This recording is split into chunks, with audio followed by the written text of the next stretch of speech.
Muchas gracias a la Cátedra Manfredo Kempf, a la UPSA, una universidad con la cual me une una buena relación de muchos años. Hemos tenido una relación de trabajo desde la Complutense con la Universidad Privada de Santa Cruz de la Sierra y además un placer estar con las personas que me acompañan. En primer lugar, es inobjetable que en las religiones monoteístas actuales, la religión musulmana, la religión cristiana en sus distintas denominaciones y la religión hebrea, hay una presencia permanente y explícita de defensa de la vida, de defensa de los derechos, lo cual no quiere decir que situaciones políticas en determinados momentos también hubo tergiversaciones interesadas de algunos que se llamaban representantes de alguna de estas tres religiones. Yo lamento que no haya alguien que nos pueda hablar un poco sobre la religión hebrea, pero todos tenemos una información clara y de todas formas el amigo de Col nos acompaña llenando un gran espacio con su palabra posteriormente. Yo me voy a centrar un poco en que hablemos de los derechos humanos y la Iglesia Católica, en realidad la Iglesia cristiana en América Latina desde los años 60. Si todos hacemos un seguimiento de lo que fueron los movimientos sociales contra las dictaduras, tanto las dictaduras de los años 60 que tenían un corte, como después las dictaduras del Plan Cóndor, la Iglesia Católica y las iglesias hermanas también tuvieron una presencia importante en la defensa de la vida, de los derechos y de la libertad. Podemos recordar en los casos de Bolivia, en este caso el padre Lefebvre, que fue un mártir, el padre Esquivel también, y otros defensores de los derechos humanos, como el recientemente fallecido padre Albó, y también el padre Alegre, también fallecido hace un poco tiempo. Pero si vamos al resto de América Latina, encontramos un movimiento muy grande en Chile, en la época de las dictaduras, de la dictadura de Pinochet, en el cual a través de la Vicaría de la Solidaridad del Arzobispado de Santiago, con el apoyo de iglesias hermanas de Chile, se lograron salvar muchas personas de ser asesinadas por la dictadura. Eso es un recuerdo muy importante que tenemos que tener presente porque es una manifestación muy clara del compromiso con los derechos humanos de la Iglesia Católica y de las iglesias hermanas. Tenemos también Argentina, bueno, el mejor ejemplo que se tiene de un compromiso social es el del actual sumo pontífice, pero tenemos muchos sacerdotes de base, los curas obreros, los curas pobres, que trabajan con las clases más desposeídas del país. Yo tengo un recuerdo, lo viví, para mí muy emotivo, de cuando la Revolución Sandinista. La Revolución Sandinista, que contó con el apoyo de grandes sectores feligreses, fue su sublevación, la sublevación que dio a la salida final, que votó a Somoza, contó en las ciudades principalmente. La fuerza principal estuvo apoyada y participante de las comunidades eclesiales de base.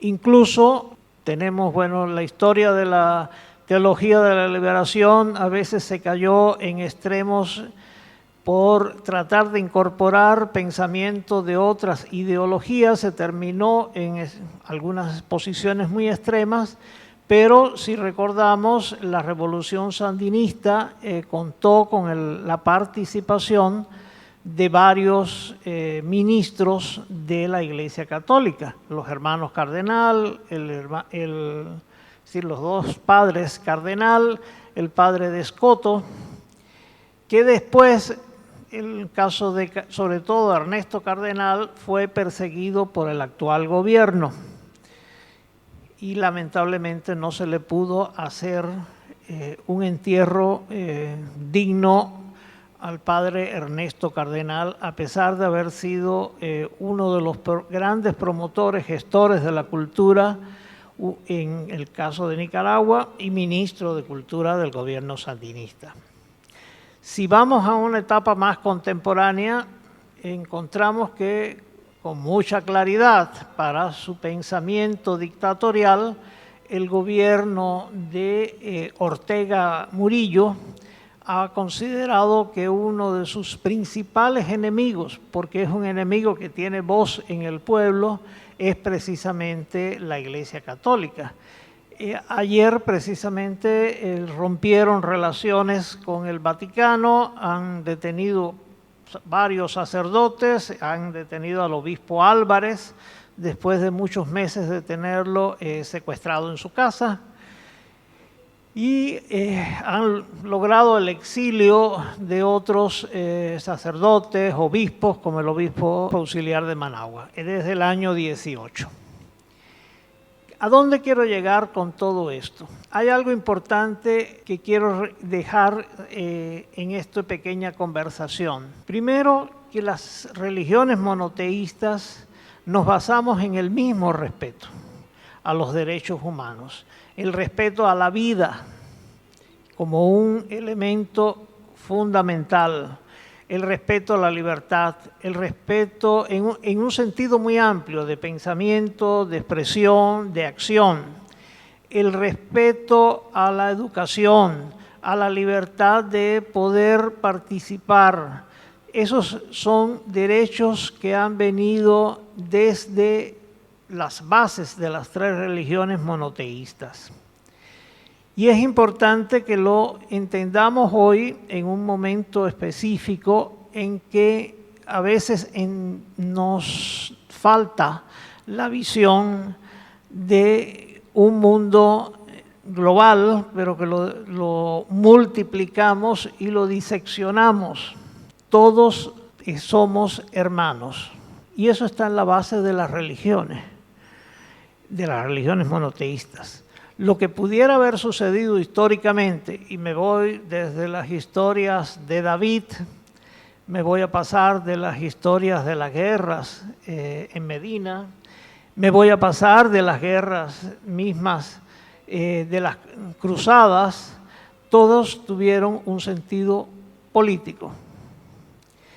Político más allá del fundamento de la religión. Yo creo que es muy interesante que estemos personas de diferentes pensamientos, religiosos y no religiosos, porque eso demuestra la pluralidad que debe existir dentro de una sociedad, y más en una sociedad como la nuestra, que somos un país creado a partir de muchos pensamientos diferentes. Si miramos los que estamos sentados en este salón, posiblemente tengamos muchos orígenes diferentes. Vengamos nuestros familiares, de muchas ideas religiosas, de muchos orígenes nacionales, pero todos estamos confluyendo en un solo final, en ser bolivianos y en ser bolivianos que amamos los derechos humanos y los respetamos. Ese es el eje central de lo que quería conversar, mucho menos de 20 minutos, pero creo que es más importante que nos quede que todos somos hijos de un Dios, los que somos creyentes, y que todos, siendo creyentes, somos de por sí y desde el inicio respetuosos y defensores de los derechos humanos, más allá de los momentos históricos y políticos y de ambiciones personales de algunos que utilizaron la religión como un pretexto para lograr éxitos que no eran nada religiosos. Agradezco mucho a la invitación y agradezco mucho a la compañía además. Muy buenas noches. Como ya saben, yo tengo que hablar, Dios mediante, de los derechos humanos en el Islam. Normalmente me sucede que tengo que hacer una introducción sobre qué es el Islam, diferenciarlo tal vez de algunas cosas que la gente lo confunde normalmente porque, bueno, esa es nuestra realidad en Bolivia, ¿no? La gente no nace sabiendo qué es el Islam. Primero que nada, Islam significa entrega y sometimiento a Dios. Y el Islam es una forma de vida. Existe dentro de esa forma de vida una creencia y existe una religión, en el sentido de religión, en el sentido de que el ser humano busca relacionarse con su creador y lo convierte en su deidad, ¿no? Esa es la parte religiosa. Pero la parte de creencia es, por ejemplo, que los musulmanes creen en un solo Dios, creen en ángeles, en profetas, en libros sagrados o revelaciones, en la predestinación y en el juicio final. Tiene muy pocos principios el credo islámico, es a prueba de idiota, es muy fácil, por eso es tan popular. Pero básicamente el Islam, como un fenómeno histórico, no es ni el credo ni la religión. El Islam es una forma de vida, lo cual significa que el Islam tiene una expresión secular, va a tener una expresión política, va a tener una expresión económica y va a tener una expresión también social, entre otras. Entonces, dentro de lo político, en el Islam claramente está el concepto de los derechos humanos. Pero aquí tenemos que tomar en cuenta que normalmente en nuestro ámbito decimos derechos humanos y nos remontamos hasta la Segunda Guerra Mundial, los derechos humanos o la declaración que hizo la esposa de Roosevelt, creo, y otros se van un poquito más atrás a la Revolución Francesa. Pero en realidad la humanidad es mucho más antigua y existen muchas más humanidades que la Europa occidental, ¿no es cierto? Entonces, el Islam en ese sentido es integrista. El Islam plantea los derechos humanos con mucha convergencia con la tradición occidental, que no es necesariamente la cristiana. También plantea un origen común, ¿sí? En el sentido de que el Islam declara que el cristianismo y el judaísmo son versiones más antiguas del Islam y que todos provienen de un solo Dios. Eso está claramente especificado y forma parte del credo de un musulmán. La persona que no cree que un judío o un cristiano cree en una revelación de Dios no es un musulmán, ¿no? Bien, entonces el integrismo en el Islam significa que se confunde lo político, lo económico con lo religioso, lo espiritual. Y en realidad no es que se confunde, es que el Islam es realista. Yo me llamo Isa, Jesús. ¿Cuántos Isa hay aquí? Hay uno solo, ¿no es cierto? Pero puedo tener varias dimensiones de accionar o de actuar. Pero al final el que va a llegar a su casa a cenar y a dormir es uno solo. Y ese es el filósofo, ese es el obrero, ese es el policía. Todo lo que él quiera hacer durante el día va a ser siempre uno, ¿no? Entonces el Islam nos dice eso, o sea, el ser humano tiene necesidades espirituales, tiene necesidades religiosas, tiene necesidades políticas, económicas, sociales, etcétera, etcétera. Entonces, lo que quería decirle, desde el principio la humanidad tiene una sabiduría, ¿sí?, que algunos dicen que proviene directamente de Dios a través de las revelaciones y otros dicen que en realidad Adán y Eva, la primera pareja, se la heredan a sus descendientes, o sea que existía entre los seres humanos una sabiduría original, ¿sí?, que posteriormente se pierde. El profeta Muhammad nos dice que los primeros seres humanos eran creyentes monoteístas, más o menos así en la creencia al estilo de Isaac Newton, digamos, ¿no? O de los primeros liberales europeos. Es una creencia natural, digamos, en Dios, o un Dios natural. En ese sentido, nosotros encontramos que los derechos humanos existían en esa sabiduría original. Incluso las fases más primitivas de los seres humanos muestran mayor respeto por los derechos humanos que las fases más avanzadas. Tomen ustedes el ejemplo de los mal llamados bárbaros que invaden al cristianismo y destruyen al Imperio Romano, ¿sí?, como fachada política, digamos, de la Iglesia Católica, ¿no? Estos bárbaros, ya sea visigodos, ostrogodos, hunos, tenían un concepto mucho más claro y profundo de derechos humanos de lo que tenía el Imperio Romano. En el Imperio Romano había unos señores que estaban por encima de todos y esos podían violarle todos sus derechos al resto de la población.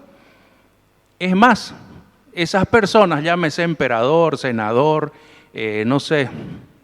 cardenal, ¿no?, obispos, porque a veces los obispos y los cardenales tenían funciones políticas también y gobernaban, ¿no?, territorios. Entonces, en ese sentido, la vida de un huno, con H, de un visigodo, era mucho más libre y él tenía muchos más derechos, y estos derechos estaban bien claros y conocidos por sus congéneres, por sus compatriotas. El concepto, por ejemplo, esto me lo robo de ciencia política, el concepto de rey entre los bárbaros es mucho más moderno y mucho más democrático que el concepto de rey que manejaban los católicos romanos. Y mucho más moderno, ¿no es cierto? Se llama el primus inter pares, ¿no? O sea, el mejor entre iguales. Los bárbaros eran todos iguales. Ahí vienen los matices que si los griegos dejaban a las mujeres, a los ancianos, si los iguales eran solo los que peleaban, no sé. Pero el punto es que en esa vida primitiva, ancestral, estaba presente el concepto de derechos humanos en el sentido de que para poder convivir los seres humanos necesitamos reglas claras. Y esas reglas se traducen en derechos y obligaciones. Entonces, toda tribu que tenía una estabilidad política necesariamente manejaba el concepto de derechos humanos. No se parecerá al de los liberales de la Revolución Francesa ni al que hizo la señora de Roosevelt, pero ellos lo tenían bien claro. Incluso en cierto momento se le agregaba un matiz espiritual y religioso. Por ejemplo, los turcos, los mongoles tenían esa hermandad de los seres humanos como hijos de Tengri, ¿no?, el creador, el dios celestial, el dios de lo azul o algo así. En cambio, en Roma, ¿qué era? Estaba ahí un grupito que usaban la toga púrpura, ¿no? Usaban la ropa púrpura, que era de los reyes y de los senadores, y esos señores estaban por encima de la ley. Entonces, fíjense, ¿qué es lo que tenemos en la humanidad? No hay en realidad una evolución única, sino que hay distintas evoluciones. Algo similar a la teoría esta de las olas de Toffler, ¿no? Los bárbaros estaban en la parte de los derechos humanos, estaban mucho más avanzados que los católicos romanos, mucho más avanzados, o que los persas, los partos, los sasánidas, o que el imperio bizantino. Si ustedes vieran la situación horrible que vivía un ciudadano del imperio bizantino o del imperio persa poco antes de las guerras que tuvieron con los musulmanes, se van a dar cuenta por qué fue tan fácil derrotarlo. Era opresión total. Si yo no era de la familia real o de la iglesia ortodoxa griega o sacerdote zoroastriano en esos dos imperios, estaba frito. No tenía tierra, no tenía derechos. Es más, no tenía derecho a la dignidad. ¿No ve? Los señores feudales tenían lo que se llama el derecho de pernada. No sé si cuenta como derecho humano o no el derecho de pernada, que era de disfrutar sexualmente de sus vasallos, ¿no? Entonces, la humanidad está siempre en esta situación. Y en ese sentido, para plantear los derechos humanos en el Islam, yo tengo que hacer un ejercicio complicado, por una razón bien sencilla. Los musulmanes somos todos laicos, somos seculares, o sea, dependemos de nuestro modo de vida. No tenemos una iglesia que rija y ordene nuestro comportamiento. Y lamentablemente los musulmanes se han extendido en cantidad, pero no tenemos la calidad necesaria para establecer y aplicar de forma práctica los principios del Islam. Yo me traje aquí un copie, ¿sí?, que es el primer escrito ya de la época de Muhammad, del Islam en su última versión, posterior a Jesucristo, posterior a Moisés, la paz sea con ellos, que es la revelación del Corán a un hombre en Arabia que se llama Muhammad. Entonces, él huye de sus paisanos, una ciudad rica, comercial, donde no había derechos humanos, ¿no es cierto? La élite tenía derechos y los demás no. Las tribus trataban de darle ciertos derechos a sus propios correligionarios, y los que no pertenecían a la tribu no tenían ningún derecho, y se establecían los clientelismos. Si una persona asesinaba a otra, se fijaban si era de la misma tribu, si era un cliente, si era árabe o no era árabe, si era judío o no era judío. Era complicado. En plena Edad Media, cuando ya el cristianismo había establecido muchos avances a nivel intelectual, en Arabia se vivía todavía prácticamente en el Neolítico. Así, eran tribus, ¿sí?, que combatían entre sí. Sin embargo, dentro de cada tribu, estos individuos tenían más libertad que un ciudadano del Imperio Romano, o un ciudadano del Imperio Chino, o un ciudadano del Imperio Persa Sasánida. Por algo bien simple, a ninguno de los árabes se le había ocurrido decir que era Dios o vicario de Dios en la tierra o representante exclusivo de algún Dios.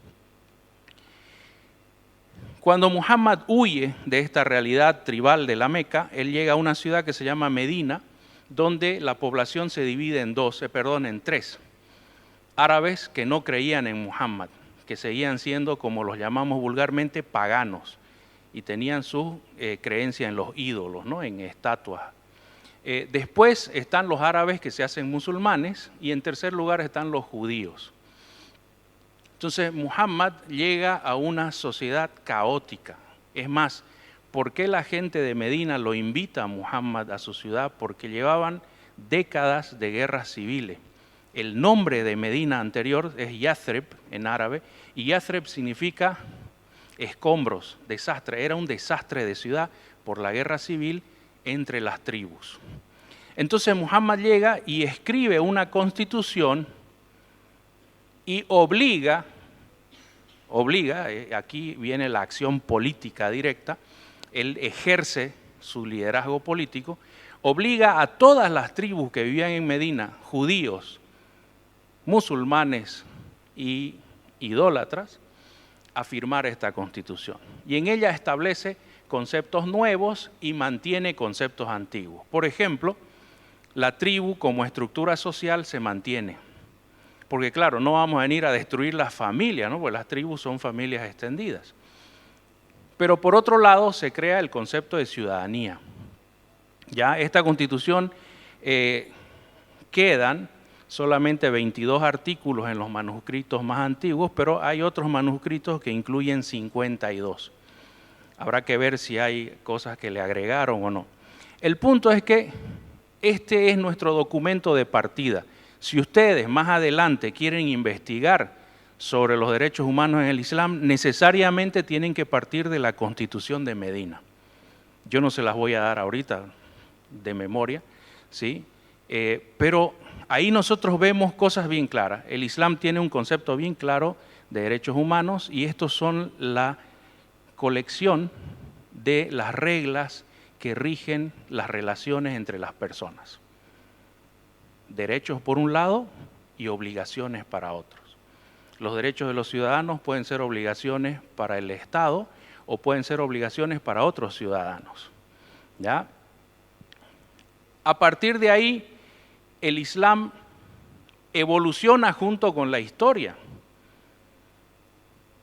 Pasados 200 años de esta Constitución, surgen los primeros textos jurídicos, de la ciencia jurídica del Islam, fíjense, 200 años, y aparece las llamadas 5 garantías principales que se establece que la Sharia islámica viene a garantizar o a proteger estos derechos básicos.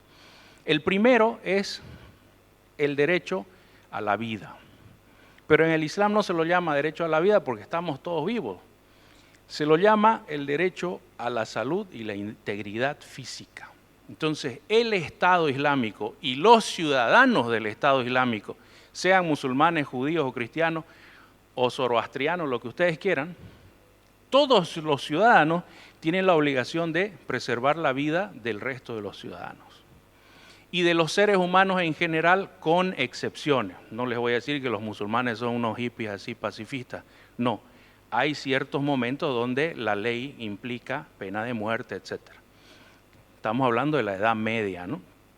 Entonces, la primera garantía es la integridad física. La segunda garantía es la propiedad privada. El Islam establece la propiedad privada y el libre mercado como forma de relacionamiento económico. El Sagrado Corán dice que todo comercio es de mutuo acuerdo, o sea, oferta y demanda. Ahora quiero que se los voy a complicar un poquito más. Ahorita estamos hablando del libre mercado, oferta y demanda. ¿Cuál es nuestro referente occidental para el libre mercado, la oferta y la demanda básico, digamos, el que estudiamos en la universidad? Adam Smith, ¿no es cierto? La riqueza de las naciones, que es del siglo XVII, me corrigen si no me equivoco, XVIII. Las 5 garantías del Islam que están basadas en el texto del Corán. El Corán es un texto del siglo VII. O sea que es 1100 años anterior al liberalismo europeo. El concepto de la integridad física, de la salud, etcétera, es 1100 años anterior también a la Ilustración, porque Adam Smith va con el mismo proceso. Ahí tenemos 2 garantías, ¿no? La integridad, la propiedad privada. La tercera es la mente. La cuarta es la libertad de culto. El Islam es la primera religión que reconoce a las otras. Y en los estados islámicos o gobiernos islamistas se crea el famoso libro consular o el derecho consular que lo llaman en Europa, donde si uno tiene una religión diferente tiene que ir e informarle al Estado en qué consiste su religión y quiénes son sus autoridades, y ese registro en el libro consular, que se lo llama en Europa, le da a uno derecho a practicar su propia sharia, es decir, su propia ley. Si mi versión del cristianismo está registrada con el Estado Islámico, yo tengo derecho a vivir como cristiano, o sea, hacer mis propios matrimonios, mis propios divorcios, etcétera, etcétera. Hoy en día para nosotros eso es obvio y simple, pero en el siglo VI, VII, imagínense, eso ya está establecido. Y forma parte de la garantía a la libertad de culto, que no es plena como ahora en el... Plena o excesiva, algunos podrían decir, ¿no? Bien, y la última es la honra. Nosotros la llamamos hoy dignidad, ¿no es cierto? Entonces nadie puede insultar, nadie puede calumniar, incluso, digamos, sacarle la ropa a otra persona, agarrarle las nalgas, ¿sí? A manera de chiste, digamos. Todo lo que sea ofensivo y melle la dignidad de otro ciudadano, ¿sí? Es una falta. En ese marco grande es donde nosotros tenemos que empezar a encajar las disposiciones de la Sharia. Y ahí ustedes van a entender, por ejemplo, por qué el énfasis en prohibir el alcohol y cualquier otra droga como la cocaína, las pastillitas de colores, porque hay que preservar la mente humana. ¿Por qué se prohíbe el adulterio, la fornicación, carnaval y todas esas cosas? Porque hay que preservar la dignidad, hay que preservar también el linaje, porque parte de la dignidad humana es saber quién es su papá, quién es su mamá. Y no llegar, por ejemplo, al matrimonio y que la mamá le esté diciendo, espera, hijito, esta es tu media hermana, digamos, ¿no? Porque vos sabés, en carnaval pasó lo que tenía que pasar. Entonces, cada disposición de la Sharia encaja en una de estas garantías principales.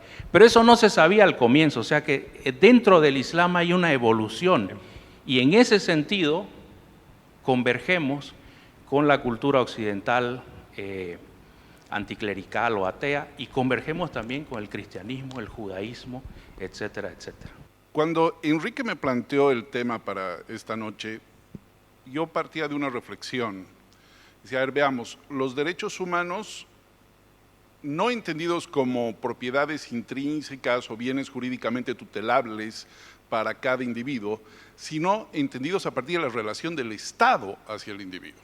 Es decir, entendemos el desarrollo de los derechos humanos en la medida en que exigimos al Estado preservar y proteger determinados derechos en las personas y no hacer el abuso de la fuerza o el abuso de ese poder de Estado sobre esos individuos. Por eso es que hay un parámetro de los derechos humanos y nos preguntamos cómo va el progreso de los derechos humanos en el mundo. Siempre entre esos derechos, uno de los que nos llama la atención es el de la libertad de culto, la libertad de conciencia, y decimos, podemos profesar distintas religiones o tener distintas creencias, y la verdad es que es fácil, es sumamente fácil sentir que todo va bien cuando tú eres parte de las mayorías. Entonces, si tú eres un católico en un país católico, vas a sentir que todo está bien. Y si tú eres protestante en un país protestante, vas a sentir que todo está bien, ¿no es cierto? Lo mismo que si tú eres musulmán en un país musulmán. Pero cuando estás en un escenario diferente, es que te das cuenta. Y probablemente aquí podríamos tener, más que nada, visiones de decir, ¿cómo es no profesar la misma religión que el resto o que la mayoría? ¿Cómo es pensar de manera distinta? Porque hablamos de la libertad de conciencia, y la libertad de conciencia nos lleva también en lo político, por ejemplo, ¿no? Discrepar políticamente es posible en el Chapare. ¿Cómo te sientes tú en el Chapare si piensas que el movimiento al socialismo no es un camino adecuado? ¿Tienes libertad de pensar eso o no? ¿No es cierto? ¿Qué ocurre? ¿Y qué ocurre si piensas aquí, por ejemplo, que el andinocentrismo no es más que un espejismo? ¿Cómo te va con esa libertad de conciencia? O la libertad de conciencia de decir, no quiero hacer el servicio militar. Tenemos la oportunidad de discrepar con la servidumbre a un ejército por un año basado en la Constitución. Tenemos esa posibilidad. Entonces, preguntarnos sobre el desarrollo de los derechos humanos tiene que ver en cuál es el desenvolvimiento del Estado para garantizar los derechos humanos de todas las personas. Y ahí va el derecho a la vida, a la dignidad, etcétera, también el derecho a la libertad de conciencia. Nuestra Constitución no nos habla de libertad de conciencia, hábilmente lo cambian a libertad de espiritualidad. Y pareciera como si al decir eso se permite que la conciencia tenga siempre que ser colectiva, o que uno no pueda ejercer la objeción de conciencia, por ejemplo, hacia el ejército. Pero a mí me gusta basarme un poquito en datos. Así es que busqué un poco qué informe puede haber para tener una idea de cómo va el tema de los derechos humanos en el mundo y si las religiones podríamos entenderlas como un impulsor o al contrario, como un freno para el desarrollo de los derechos humanos. Entonces, ahí buscando algunos datos, veo un informe de Human Rights Watch que nos pone a los 10 países donde los derechos humanos se encuentran más en riesgo. Siria, Sudán, Congo, Pakistán, Somalia, Afganistán, Irak, Myanmar, Yemen y Nigeria, ¿no es cierto? Si nosotros partimos de que fueran todos ellos musulmanes, podríamos decir que está mal y que por ahí tenemos un problema, pero no. ¿Y profesan todos la religión cristiana? No. De hecho, Myanmar, 90% de población budista. Entonces, quizás la pregunta aquí sería, ¿es la religiosidad extrema, es el fanatismo, porque eso sí, todos estos países tienen como regla general prevalecencia muy importante de una religión monoteísta que se filtra hacia el Estado, inclusive en algunos de los casos son teocracias. Entonces, pensar, ¿cuál es el problema ahí? ¿Está el problema en la religión o está el problema en el dogma? Porque el progreso humano desde la Revolución Francesa o inclusive todo lo que hemos ido hablando, siempre va a depender de cambiar un poco ciertas estructuras, ciertas tradiciones, ciertas costumbres. A eso se llama progreso. Y enfrentarnos al progreso demanda defender ciertos dogmas. Y las religiones son, en esencia, mecanismos de dogma. Coincido en que han habido cristianos y han habido musulmanes, igual que han habido budistas, que han estado a favor de los derechos humanos, sí. Los han habido en todas partes, han habido también en contra de, ¿no es cierto? Si ahora vemos a Nicaragua y vemos a Ortega, está expulsando a los curas, pero no nos olvidemos que el eslogan de Ortega era Nicaragua, un país socialista, cristiano y solidario. Ese es el eslogan con el cual él llega al poder, ¿no es cierto? Entonces, no es que se deja de lado, el hecho de que él esté en contra de una organización religiosa no quiere decir que se deja de lado el dogma, porque el dogma les favorece, el dogma les ayuda a conseguir la empatía de ese público.